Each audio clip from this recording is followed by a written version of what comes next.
giving you money for certain things, you understand why. And you then realize, oh, I need to go earn my own money. So when you start thinking about earning your own money, you have no concept, and that evolved into, well, I want to do what my parents obviously did, right? Like trading my time for $1 makes less sense than learning how to leverage either my time or money. Well, if you don't have money in the beginning, you have to leverage your time. And leveraging your time comes from obviously, having a business idea that leverages off of other people's time, so employees. So I started getting into some businesses as young as 16 years old. And some of the easiest ones to get into are what some people might know as multi-level marketing. So, things like Amway, or I worked with a couple other companies. And I didn't have any great success in those, obviously, in the beginning, but it gave me a great foundation of like understanding how to take a good or a service, goods or services, and how to resell them to someone and how to teach other people to do the same thing. So you start building on that mindset. And I learned very quickly through some audio books that I was doing for personal development, which I think is the strongest thing you would get out of a good leadership role type person in a MLM business, is they're really good at trying to build people's mindsets.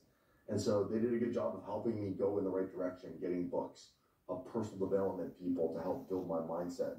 And I learned some really key things early on in my early 20s that have still stuck with me to today that I use. And those things are just like building a prosperity mindset, not having the thought of like lack and limitation, and eliminating words from your vocabulary, which help your mindset connect to like, stop saying things like, I can't afford that. Or you just eliminate that from your mindset at all. And eliminating things from your mindset of like thinking you can't do something or anything like that.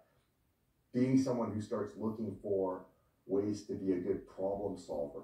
So I started developing these mindsets in my early 20s that to this day we still use. Like Dave and I, when we work together, my business partner in Daily Doing Exotics, like we won't have a conversation where it's like, we don't think we can do this, or we can't afford to do this. You know what I mean? Yeah. We might not have it now, but we'll find a way to do it. And Gumball's a great example of that. Here we are, we're on the end of Gumball 3000. The entry fee to this is astronomical. The entry fee to go on a 9-day journey, driving cars on public roads, is bigger than most people's annual income. Yeah. And I didn't have that kind of money at one time, but I never thought I couldn't go. I never thought I wouldn't find a way to earn enough money. It was never like, oh, I can't afford to do that, so I'll just give up on that dream. Yeah, I built a mindset thanks to a lot of people and reading and listening to books that led me to be in a place of, one day I will do this.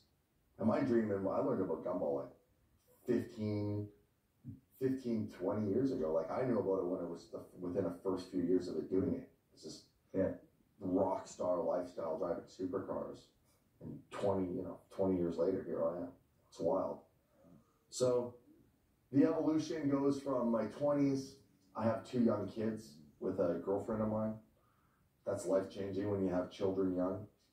You have to be responsible. You have to be a foundation and support your family. So you have to earn money, again, to do that lifestyle.